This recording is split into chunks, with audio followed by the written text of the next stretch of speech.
Hi everyone, welcome to our It's on the House, Put Your Home Equity to Use webinar. In the comment section, put in where you're watching this from and your dream home improvement for your house. So for example, I am streaming live from Aurora, Colorado at the Fitzsimons headquarters. And if I had a home of my own, I think it'd be awesome to have a yard with a fire pit. All right. So I'm just going to talk a little bit about Fitzsimons Credit Union. All right. So a little bit about us. We are a local credit union in Colorado. As I mentioned before, I'm in Aurora, Colorado, and we opened up here at the Fitzsimons Army Hospital back in 1955. Today, you probably all know it as the Anschutz Medical Campus. But as of last year in September, we now serve the greater Denver metro area. So basically, if you live, work, go to school, or worship in Arapahoe, Adams, or Denver counties, you can become a member at Fitzsimons Credit Union.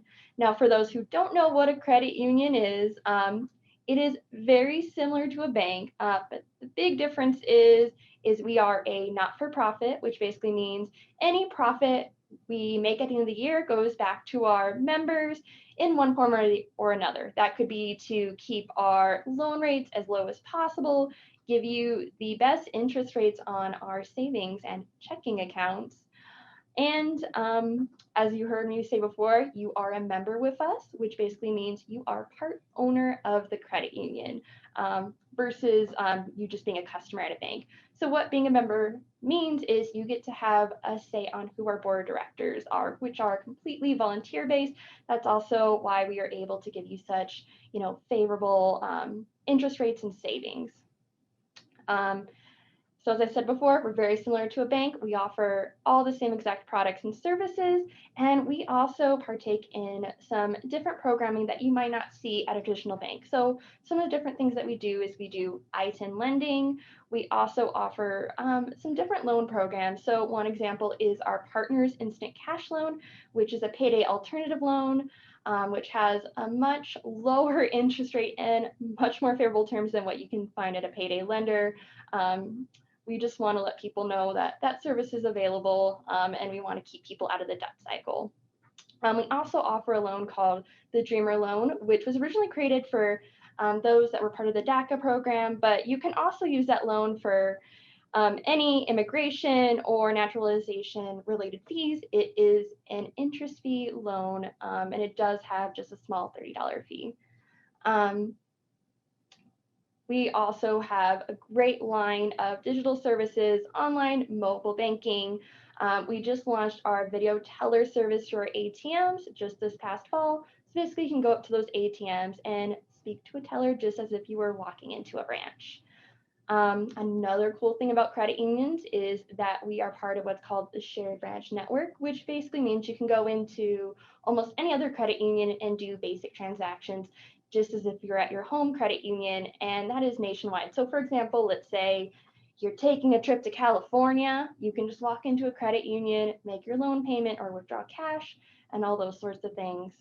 And that that shared branch network also comes with a really sweet ATM network, which is surcharge free.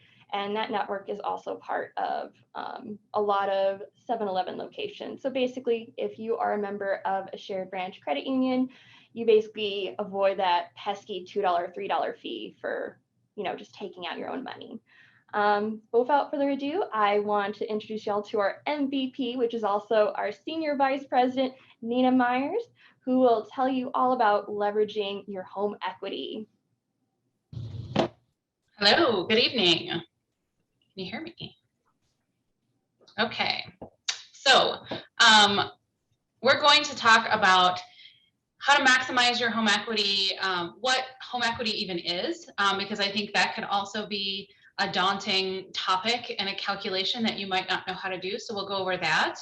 The difference between a home equity loan and a home equity line of credit, the various advantages and a few disadvantages of using your home's equity, the benefits of refinancing, so just completely doing that mortgage over, home repairs and remodels that offer the biggest return on investment, and maybe some that don't necessarily give you the best return, but might be the kinds of things that you would like to do that are going to make your home more pleasurable for you while you're living there. And then how to access and maximize your home equity. So that's our agenda for this evening. And our Shanna and Anna, our marketing team, is going to be monitoring the Q&A. So if you do have a question, go ahead and put it in the chat or the Q&A section, and we will get to your questions as you're able, or as we're able. So don't feel afraid to ask a question.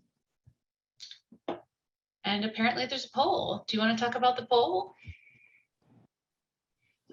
So we want to learn on how you heard about us from. So, you know, in the comment section, or if you do see the poll, just, you know, check the box or let us know how you learned about this webinar tonight. And that just goes a long way on just letting us know on, you know, the best ways to get the word out. Thank you so much. Okay. Moving on. The first thing we're going to start with is how to calculate home equity. So here's a sample calculation that we'll go to. And equity is essentially the difference between what your house is worth and how much you owe on it. The rest of it is your equity. That's your ownership stake that you own in the property. So this calculation is a little misleading because, you know, nobody's current value is $100,000, but it's really easy math. So this is what we're going to use. So we have $100,000 as the current value. Now the loan to value limit, that's the amount that any lender is willing to give you based on the value of your property. So most places, Fitzsimons included with minor exceptions, generally that limit is 80%. So you're not allowed to take out all of your equity just because that's more risk to the lender. So most lenders cap that somewhere between 75 and 85. So 80 is a good rule of thumb. And then, so using that calculation, that lands you with the potential of $80,000 that you could borrow against. And then your mortgage that you currently have on the property, if you have one, is subtracted from that. So in this example, that mortgage is $50,000. And so that gives you a maximum of $30,000 to be able to borrow against. The only thing that's a little bit deceptive with this calculation is the equity that you own is actually the full difference, not using that loan to value limit. So really you have $50,000 in equity, but the amount that you could borrow is not going to be all of that. It's just going to be that $30,000. So hopefully that explains a little bit about just what equity is and how you calculate it. So what is home equity? So in this example here, this is a little bit more realistic one as far as the loan amounts and whatnot. We're not looking at $100,000 houses anymore. We're looking at a little bit more than that. So the loan amount here is $400,000 at a 4% interest rate on a 30-year loan and 12 payments per year. So one payment every month. So this is pretty typical for your average mortgage loan. And so then over here, you can see the payment, the number of payments, and the total amount of interest that that person is going to pay over the life of the loan. And then as you can see in this amortization schedule, as you start to pay down on that loan, you're paying this $1,909. And here's how much is going to principal each payment, and here's how much is going to interest each payment. And so this ending balance is ever so slowly decreasing, never at the rate that we want it to, but that is every time you make a payment and that payment goes to the principal. So your principal on this first example is decreasing by $576.33. So you've just gained $576.33 in additional equity in your property. So that's how that works. This diagram is showing how the length of the loan is going to have an effect on how your equity is going to accelerate based on a shorter term of your loan. So here, that same loan, $400,000 at 4%, but instead of a 30-year mortgage, you've got a 15-year mortgage. So as you can see, the payment is about $1,000 more than the payment on the previous slide, but you're only making 180 payments instead of the 360 payments. And instead, I'm going to back up here. Instead of paying $287,000 in interest, you're only going to pay $132,000 in interest on that same amount that you've borrowed. And so taking out a shorter loan, and actually this is a little deceptive because this interest rate is the same for both loans. Typically, when you get a 15-year mortgage, your interest rate is also going to be slightly lower than if you take out a 30-year loan. But just in this example here, even with keeping that a constant, you're going to pay a lot less in interest. You're going to pay, in this case, about $1,000 more a month on your monthly payment. But then also look at this principal column. We had $576 going to principal on the first slide, and now you have almost $1,600 going to principal. And so you're going to have a lot more going to principal in a lot shorter time frame, and so you're going to build equity in that property a lot faster. So you don't want to necessarily crunch yourself on your cash flow because you want to be able to make all your other monthly expenses. But the more you can afford towards your house payment, if you can get that to a 15 or even a 20-year loan, you're going to build equity in your property a lot faster, and you're going to get that loan, that mortgage paid off. So the advantages of using your equity. Typically, you can get a lower interest rate than other types of loans. So if you were to, say you wanted to do a landscaping project, you could get a home equity loan or home equity line of credit. You could also just take out a personal loan, or you could use your credit card. But typically, when you have some sort of collateral, so in this case, your home is being used as the collateral for the loan, you are going to get a much better interest rate than if you're just signing your name on the dotted line and that's all the lender has as collateral. Essentially, they don't have any collateral other than your good word and your good credit that you're going to pay that loan back. So the risk of that loan is greater. The risk of a home equity loan is less, and therefore lenders charge you less in interest. It's also an easy way to get a large sum of money in a short amount of time. So as we mentioned, the home is collateral for the loan. And depending on how much equity you can borrow more than you could if you were just doing a personal loan or a credit card. So if you need to borrow $100,000 and you have that in available equity in your home, chances are you're able to tap into that instead of applying for a personal loan for such a large amount. It's going to be much easier to qualify. You can use the funds for pretty much anything. Folks use them to send kids through college. There's home improvements, which we're going to talk about a lot more. Debt consolidation. So if you do have credit card debt racked up and you have a lot of equity in your home, sometimes it's a really good idea to pay off those high interest credit cards, because again, the higher the interest rate, the longer it's going to take you to pay that loan off, making the same payment that you would if you were using your home equity. And then this last one is actually a little tricky now because they just rewrote all of the tax rules, and it's a lot more difficult to write off the interest. And again, as it says in the disclosure here, we are not tax advisors, so we can't let you know one way or another what your situation would look like. But in certain cases, the interest that you pay on a home equity loan is tax deductible, but you're just going to want to check into that first. They raised the standard deduction a few years ago, and now there's a lot less things that kind of fit into that bucket, but just something to look into. And we talked about advantages. I did want to just mention a few disadvantages. So you are leveraging yourself against your biggest asset. So as I mentioned, your home is collateral. You don't pay your home equity loan back, just like if you don't pay your mortgage back, you can get your home foreclosed on. So you do want to make sure that it's something that you feel comfortable with, something that you know that you can make the monthly payment on, because you don't want to lose your home. The time it takes. So obviously, if you have a credit card and you have $20,000 available on that credit card, you can just go to Home Depot or give it to your remodel person, and they can instantly charge your credit card, and basically you have a loan for the funds that you need.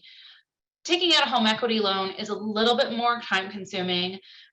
There's actual rules that we have to follow in terms of making sure that people have enough time to think it through. Even once you sign for the loan, there's a 3-day rescission period, meaning you have 3 days from the time that you actually sign the loan documents till the funds are dispersed to you. And during that time, you can change your mind and decide not to take out the loan. So with that and all the other regulation that's associated with home equity loans, as well as if we need to get an appraisal done or any other paperwork that needs to happen, title insurance and so forth, it does take a little bit more time. And right now we're actually, we're mostly dependent on our our appraisers, just because they're running a little long. Everyone's purchasing, everyone's refinancing right now, so our appraisers are a little backed up. Typically we can do about 2 weeks, but it might be another, 3 to 4, just kind of depending on whether or not we need that appraisal. The cost, a lot of times there are closing costs. Sometimes there can be prepayment penalties or other types of fees. So if you're just looking for something short term, if you just need the loan for 30 days or so, it might not be worth your while. Now, in our case at Fitzsimons, if you take out a home equity loan from us, we are waiving all the closing costs. In most cases, you can get away with, taking out the loan and not have to pay anything out of pocket, unless it's a large amount and we have to get an appraisal. And if the costs exceed, I think it's $1,500, then we do ask you to bear some of that. But we have a lot of no cost closing cost options. And then, as I mentioned before on the previous slide, that the deductibility rules have changed. So just, consult your tax advisor if that was one of the things you were looking forward to taking out a home equity loan. So let's just take a pause for a minute. If there's any questions, are there any questions coming into the chat so far? Let me check. If you do have a question real quick, just enter it into the chat or in the Q&A box. And I want to thank you all for joining us, and thank you for your patience with the technical difficulties. Oh, yes. And unfortunately, Mr. Todd, you missed it. So Todd Franklin wants to know, can you define equity? And our apologies, Todd, you weren't here for that slide. Yeah, let's just review that really fast, because I know we had a little bit of technical difficulties in the beginning here. So we'll just run through that again really fast. So equity is basically the difference between what your house is worth and how much you owe. So as I mentioned before, this is a kind of a silly calculation because nobody's house is worth $100,000, but the math is a whole lot easier. So just bear with us here. So if your home's worth $100,000, and you owe, well, let's skip down here. You owe $50,000 on your mortgage. You have $50,000 in equity. That's yours. That's the piece of your house that you own, because you don't owe the financial institution that has a mortgage on it. If you're looking to figure out how much you can actually borrow, then you're going to want to look at the rest of this calculation. So you take $100,000 and then you take whatever the lender's loan to value limit. So in most cases, it's 80%. So that's going to give you the potential of how much equity or how much you can borrow against your property. Then you're going to subtract how much you owe on that mortgage, or if you have an equity loan already that needs to be paid off, or that sort of thing. And then this bottom number here is the maximum amount that then you could borrow against your home or against that equity that you have. So even in this case scenario, if you took out $30,000, you'd have a $30,000 loan, plus you'd have a $50,000 loan. So you'd owe $80,000 against your home, but your home is worth $100,000. So you actually still have $20,000 in equity that's yours. You just can't borrow all of it.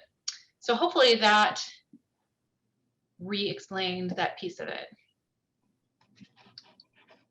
And so far, that is the only question I have.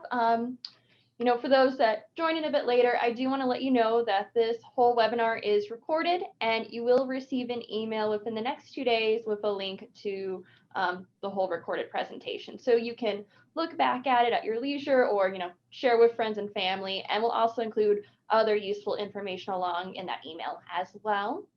And we will be announcing the winner of the gift cards at the very end. I do want to let you know, since there were technical difficulties, we'll be doing 2 gift card giveaways. One will go to those who joined and attended this webinar, but since I know maybe some people weren't able to join, I'll be opening it up to everyone that registered, so you get twice the chance to win a gift card. And yeah, if you want, you can just put in any questions you have in the comment box or in the Q&A box, and periodically we will just open it up to questions and just see if we can get them answered. If not, we will direct them to the next best source. Great. Oh, Thank you, and Shanna. Anna just mentioned we have one person that joined by phone, so they have allowed him or her to talk if they have any questions. Great. Okay, so the next section we're going to cover is how to access your equity. So in that calculation example that we just looked at, you know, I mentioned that you would still have $20,000 worth of equity that you really just can't access because there's limits on the amount that you can borrow and the amount that you can leverage yourself against that equity. So the way to get all of your equity is to sell your property, because once you sell your property, you know, if somebody bought that house for $100,000, they would pay off all of your loans, but then everything else that's left is yours. It's cheap to buy real estate, but expensive to sell it. That's basically because typically the seller pays the realtor fees. And it can take time and it may be fluid, although right now it doesn't take any time because it's a really hot real estate market right now. So it's a seller's market. So if you're selling a property, you know, it's kind of crazy out there. We won't get into that, but that's what it is. The other way that you can access equity without selling your property, so say you want to still keep living in your house, you can do a cash out refinance. So this is just taking the loan that you already have, the mortgage that you already have, and increasing it. So let's go back to our fictitious example of a $100,000 property value, and you owe $50,000 on your mortgage, but you want to borrow some more. So you can take out, you know, say an additional $20,000, $30,000 and just refinance the whole loan. There are typically closing costs involved with that. And again, there's time that it takes in order to do that. And right now, rates are really low. So if you borrowed money for a mortgage in the, you know, 5 years ago, you know, there's a good chance that you could get a lower rate now. So pay attention when you get your mortgage statements and look at what interest rate you have. And, you know, sometimes it can be worth your while to shop around for a lower interest rate and refinance, because even though you're paying a little bit of cost, if you plan on staying in that property, the longer you plan on staying in that property, the more you're going to reap the benefit of a refinance that has a lower rate. You can also take out a longer term loan. We talked about in the very beginning the benefits of taking out a shorter term loan. But if you are more concerned with your cash flow and getting that monthly payment as low as possible, then you know, you can always stretch out the term back to a 30-year loan. Whoops. Another way you can access your equity. So say you just refinanced in the last 6 months and you got a really good rate on your mortgage. You can take out what's known as a HELOC. It's an acronym we use in financial lingo that stands for Home Equity Line of Credit, or you can take out an equity loan. So here's kind of some really basic differences between the two, and you know, why you might want one over the other. So a HELOC is a revolving loan, kind of like a credit card, where you can borrow and pay back and borrow and pay back again over and over again during what's called the drop period, which in our case is about 10 years.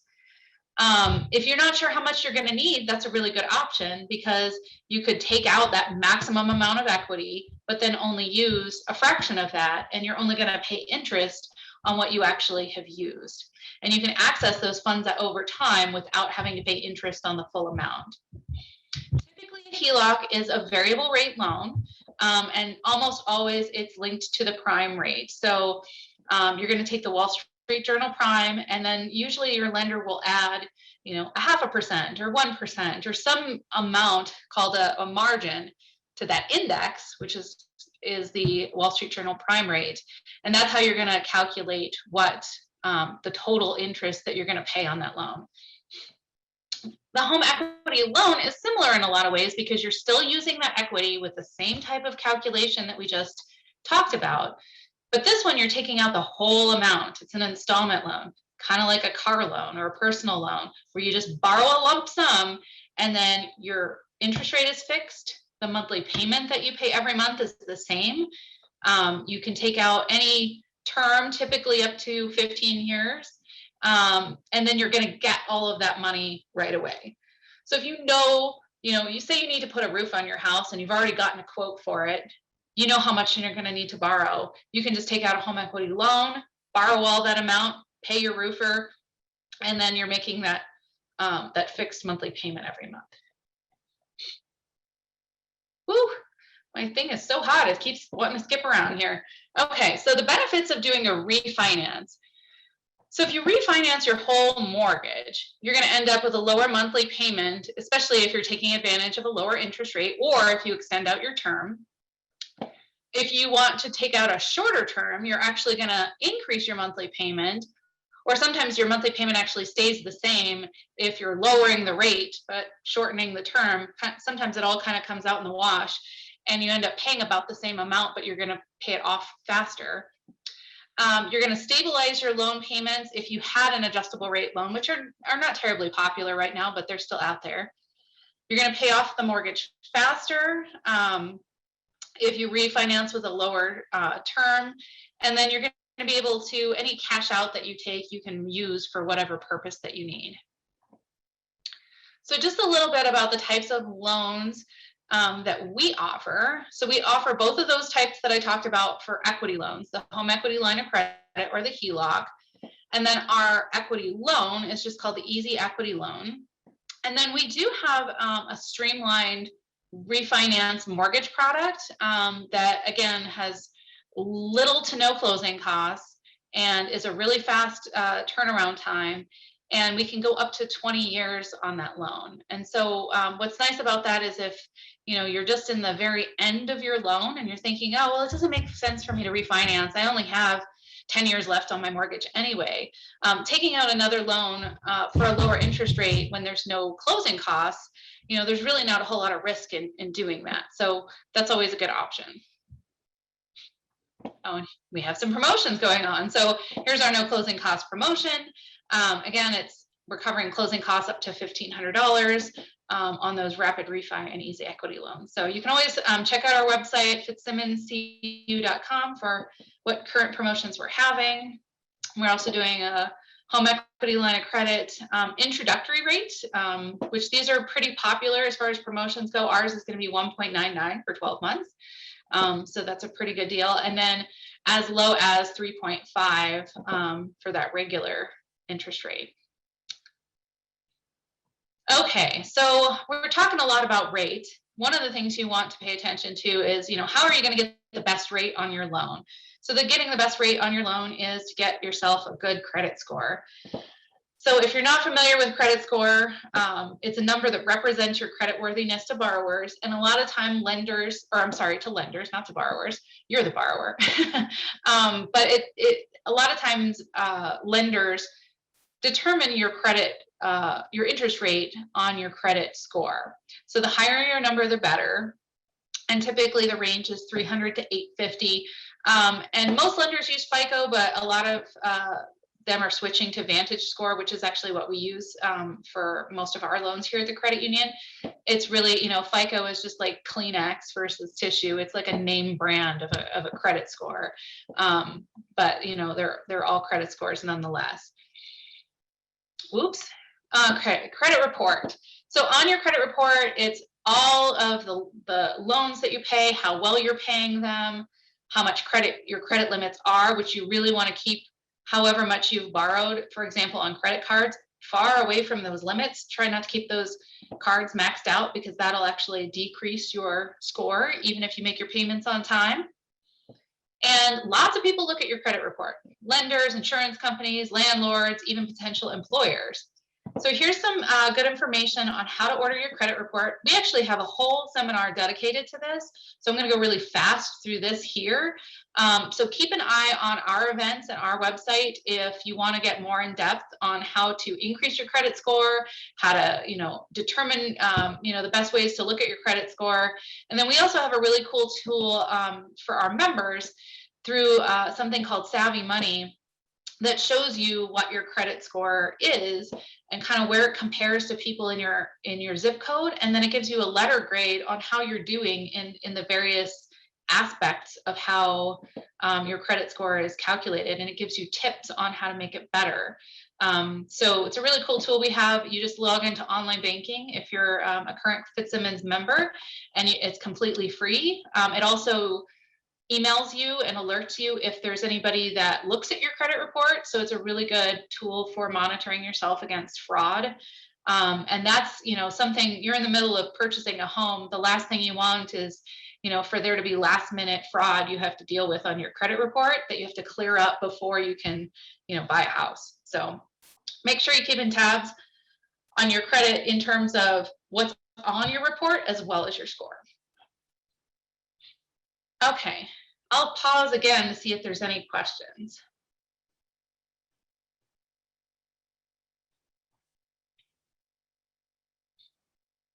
How are we doing? At the moment, I don't see any questions, but just as a reminder, if you do think of any questions throughout this presentation, just put them in the comments or just click on the Q&A box. Okay. But it doesn't look like we have any at this time, but okay. Good to go. Thank you, Shanna. So yeah, if you think of something, go ahead and pop it in there, and then the next time we pause, we'll go ahead and get to your questions. So don't feel like you have to hold it. Go ahead and type it in as you're thinking of them. Okay, so we already talked a little bit about some of these ways to increase your equity. So switching to a shorter term on your mortgage is going to put more money towards your principal every time you make your payment, and it's going to lower your interest rate. The disadvantage is if you're not paying as much in interest, there's the potential for less of an interest deduction. But again, those tax laws have just changed. So really talking to your tax professional about, the benefits of that is going to be the best way to go there. But then, again, we said there's a higher monthly payment. So if you're already squeezed on how much your monthly expenses are, it's probably not a good idea to shorten your term of your mortgage loan, because that's going to make your payment go up. And again, kind of like we looked at before, so you don't have to necessarily do a refinance to increase your equity. You can make additional payments on the mortgage that you already have. So in this case, this example here, with everything the same as we looked at before with this $400,000 loan at 4%, here's an optional extra payment that's being made of $159.14.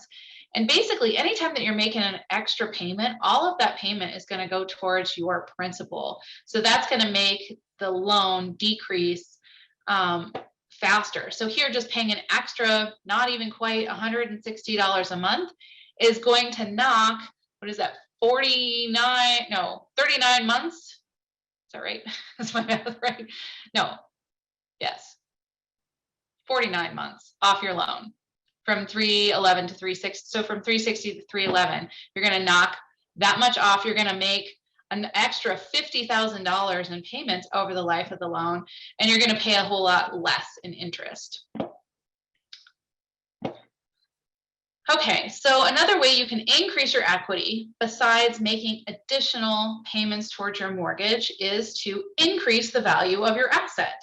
Because as we talked about in the beginning, you calculate equity as the value of your asset minus what you owe. So you can either decrease the amount that you owe, or you can increase the value of the asset. So here's some things that you can do to increase your equity via home improvements.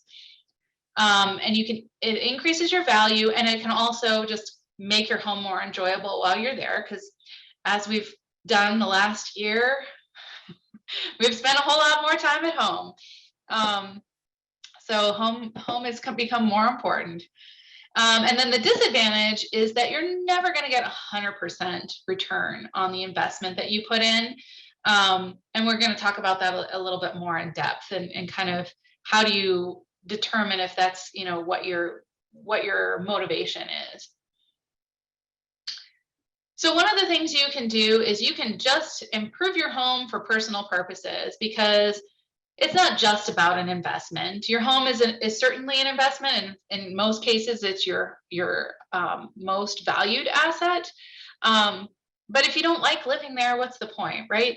So if you make home improvements for personal purposes, these are things that, the return is, it's there, and hopefully you're getting some sort of a return, but it's secondary to the fact that you're going to enjoy your home more. And you would just want to ask yourself how long you want to live in the property. So an example here is eliminating a bedroom to enlarge a common area. So, if you've ever shopped for a home, usually the more bedrooms a home has, it's going to increase the value. So if you decrease your home, the number of bedrooms that are in your home, it's not going to make it maybe as attractive to the next buyer, or it's not going to make that value as much, but it's going to serve the purpose that you want. Another example that I've seen out there lately is a lot of people are taking out bathtubs to make those really large showers. So those are really popular right now. A lot of people really like having that big shower. But the next buyer might have small children, and the fact that they don't have a bathtub to give their kids a bath in is going to be, more of a detriment. And so that could, shrink your buyer pool, or that could decrease the value of your home. But if it's something that you're into, then by all means, go for it. You also want to make sure that you're not over improving your home. So if you live in a typical subdivision, maybe a custom kitchen is, with the very highest end appliances, is nothing that anybody in your neighborhood has. And whenever your property is valued, or buyers or potential buyers are looking at your property, if they're not into whatever improvement you've done, and it's not even typical for the neighborhood, you're never going to get all of that value back out of it. So again, kind of going back to that previous slide, if that's your thing, if you are a gourmet chef and you want a gourmet kitchen, it's definitely something you can do, but don't expect to get everything out of it in terms of a return on your investment if it's kind of overdoing it for the neighborhood. And this other example here about an in-ground pool, might be great for you, but if a lot of buyers aren't going to be into that, it actually might be a detriment when you go to sell. So now we're going to talk about home improvements that you do for resale purposes. So this is where the focus is on your return, and it's focusing on your house as an investment and less as a home. So for example here, a garage door replacement adds curb appeal, and the return on investment is on average 81.9%. So if you spent $1,000 on your garage door, you'll get an extra $819 in value added to your house because you made that $1,000 investment. So you're not going to get $1,000 back out of it, but you'll get most of that by doing that type of an improvement. Probably also depends on what condition your garage door was in before, but we won't get into the minutia. So here's a list of the types of home improvements that you can do that typically have the best return on investment. So replacing, vinyl siding with better veneer, doing a kitchen remodel. Kitchens and bathrooms really tend to have a lot of the value go back into it. Here's the garage door replacement we just talked about. Roof replacements. Now that's different from metal versus asphalt. I know we don't have a whole lot of metal here in Colorado, so this looks like it's a nationwide comparison. Making improvements to your entrance, doing a deck addition, again, more siding replacements. So these are the kinds of things that, you're going to get 96 cents on the dollar for doing this replacement of vinyl siding. But, that's not a very sexy home improvement project. Nobody's like, you know what, I could really use some different siding because that's going to make me really happy as a person. So a lot of these are really just looking at your home as an investment and not because it's going to, make your home more enjoyable. The worst ROI, so bathroom remodels. Again, you know, it kind of depends on what you're doing to it, but you know, a toilet's a toilet, right? So it just kind of depends on what you're doing. A bathroom addition, probably also depends on how many bathrooms you had to begin with. If you have a home that only has one bathroom and you add another bathroom, that actually might, you know, improve your value because people like having more than one bathroom typically. Adding on a master suite, again, is going to increase your enjoyment, but maybe not the amount of money you're going to get out of it. And deck addition, it looks like it was on here twice in the best and the worst. So maybe this one, maybe this is this one, the first one said wood. So maybe this deck addition, whoops. The second one is some other type of material. If you're doing home improvements for resale, you also want to, you know, keep it pretty neutral. So you don't want to do anything really funky and crazy that's specific to your taste, because, you know, the next homeowner is maybe not necessarily going to have the same taste as you. So if you're looking to do, you know, things that are going to increase your investment value, you want to keep things pretty neutral. All right, so the takeaway here, no projects have 100% ROI. More than half of them have to do with the curb appeal or exterior. Additions aren't really going to do a whole lot for you. And the more expensive, the less your ROI. You know, a lot of times now there's a lot of IKEA remodels you can do. So if you're willing to build those cabinets and you're willing to, you know, lay that tile and you're willing to do a lot of the labor, you know, you're going to get a higher ROI on that because you're going to have less cost. And then even with more expensive finishes, you're paying a premium. So that's definitely going to be more in that personal use. Just like I said, with anything that's you know, more customized. So any questions so far on anything that we've talked about? No, it does not look that we have any at this time, but I'll just take a quick moment, go over some housekeeping, and if, you know, anyone wants to enter in any questions during this time, feel free to do so. Just as a reminder, you might see a poll that pops up during this presentation. We would really appreciate if you take the time to just click and just let us know on how you heard about this webinar. And if you just go to the next slide, Nina, we're going to announce the gift card winner for this presentation. Oops. All right. Oops. There's Kevin. But the winner is Jane Watson, and I'll be sending you an email, Jane Watson, on how you can receive that gift card. So congratulations. Okay, so I'll back up just a bit here. Kevin, he's one of our financial consultants. Basically, that's what we call our loan officers here. Sometimes people get confused and they're like, "I need a loan officer." Well, this is what they look like. So you can reach out to Kevin if you want to either do a refinance of your mortgage, a home equity loan, a home equity line of credit. He does all of that type of thing. So call him and he can get you set up or answer any specific questions about your specific situation or your specific home, or you know, based on your credit report. He can definitely go over that with you, even give you some pointers if you think that maybe you're not quite ready to borrow because you have a little bit of cleaning up to do on your credit report. He can walk you through that as well. So we have plenty of folks on staff that can help get you to the next level. Yep. And I'm going to just put a link at the bottom. We do have the ability, if you want to meet with us virtually or in person, we do have the ability for you to schedule an appointment. So I just put the link for that. So if you know you're ready to schedule that appointment and, you know, discuss home equity or, you know, maybe improving your credit score and those sort of things, just feel free to make that appointment today. And it looks like we got a few questions in. One question is, can you customize the length of your loan, or are they all preset? So part of that depends on the lender. Here at Fitzsimons, our maximum term on a equity loan is 15 years, and the maximum term on the rapid refi loan, which is our mortgage refinance product, is 20 years.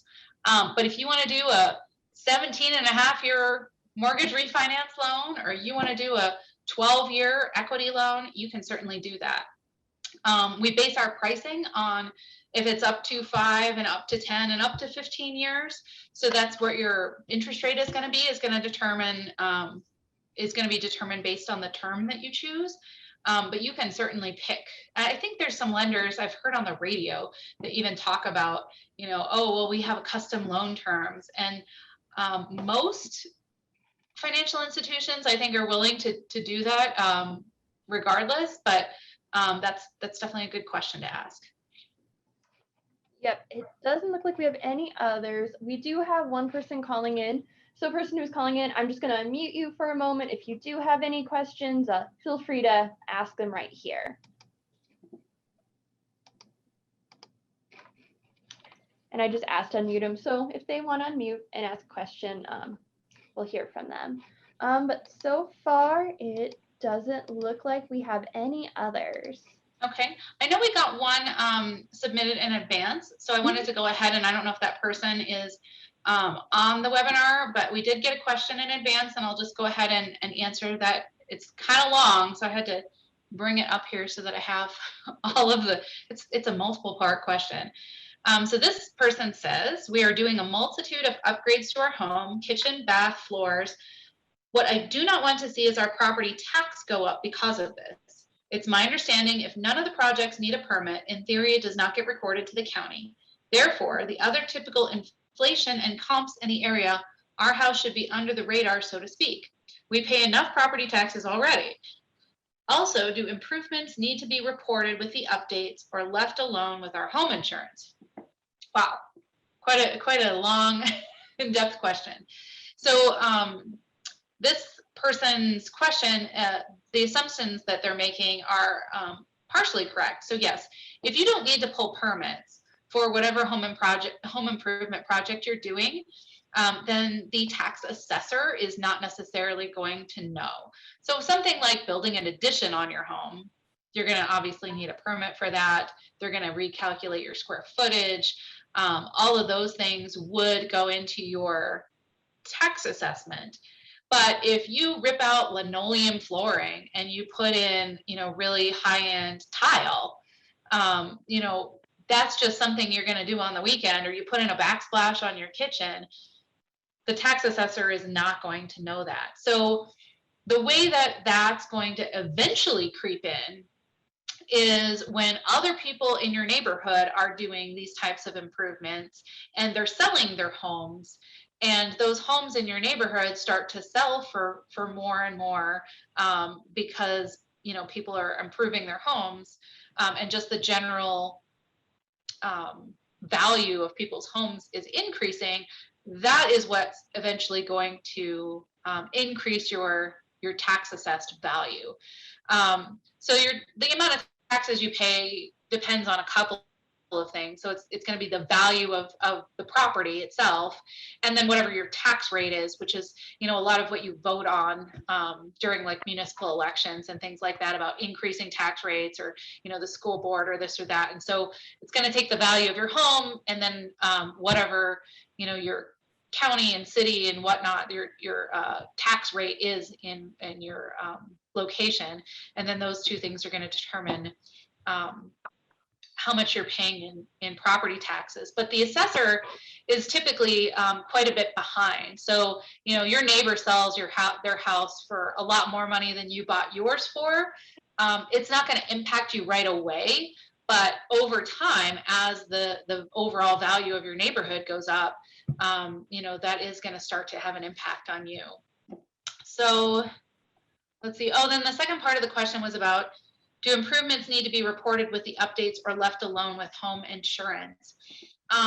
It's not a bad idea to let your insurance company know if there's anything that you've done that is, something that you want to have insured. So if you, upgrade your, your flooring, and then you have a flood of some sort, you want your insurance company to pay the full value of what you paid to put that floor in, and so that you can have, enough money to replace it. So it's not necessarily something that you need to inform them of, but just like the contents of your home, when your home insurance is, if you have valuables or, your furniture and all of the contents that they're insuring as well, it's always good to have an inventory list of all of the contents of your home so that if you had a fire, for example, you would have documentation to show the items that were lost in that fire.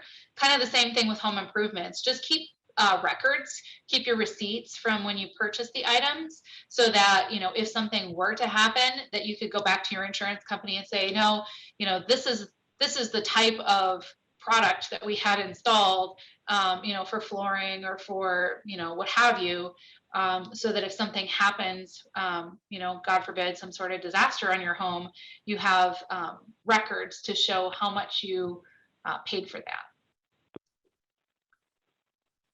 So while I was rambling on there, was there any other questions that came in? Can you hear me? We can. I have a question about the equity. If you sell the home, let's say you bought a home for $100,000. I know that's rare, but it increases to $240,000, and you decide to sell a home. Do you actually get that $140,000 as a cashier's check from the bank, or do they might subtract the remaining balance of your loan and then any other fees on top of that? Are there hidden fees that we don't know about, or is it actually a check for $150,000? Yeah. So when you're selling your home, I think we went over this kind of at the very beginning here. Let me see if I can go back. So one of the things that you're going to have when you sell your home is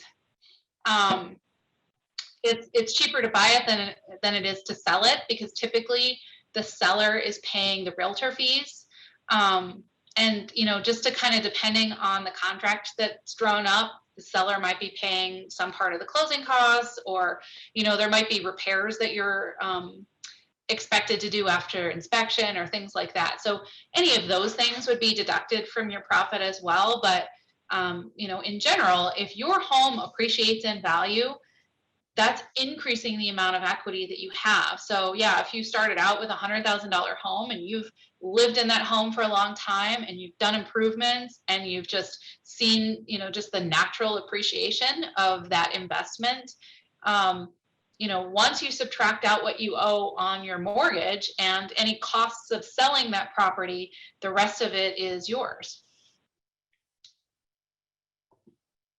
Did that answer your question? Yes, thank you. You are welcome. Okay, I know we're kind of coming up on time here. Oh, we're right at 6 o'clock. This has been good timing. So kind of last call for any remaining questions. And if there aren't any, we will wrap it up. And if you do think of something, please don't hesitate. I know let me scroll back to Kevin's contact information. You can certainly reach out to him, or just call our main number, or reach out to our main email address, which is info@fitzsimonscu.com, and someone will get your question to the proper person to answer it. Yep, and we'll be sending his contact information along with the follow-up email as well. If you could just scroll to the last slide, Nina. Oh, there's one more after that. Oh. I just want to let you all know that our next webinar is on fraud and scams. We did do one during the pandemic, but unfortunately with fraudsters and scammers, they are really good at adapting. So there's just been a whole slew of new tactics and frauds and scams that have been running around out there. So if you want to learn what the trending scams are now, be sure to RSVP for that next webinar. That's taking place on May 13th. And if you go to the FitzsimonsCU.com website, go to events, you will find it right there, and you can just RSVP there. So yeah, let me just do a last check. It looks like that is all that we have. I want to thank everyone for attending, and we will be sure to send out a follow-up email along with the attached video of this presentation. And do you have any last words, Nina? Just No, just say thanks for goodbye. attending. And yeah, have a good evening, everyone. Thank you.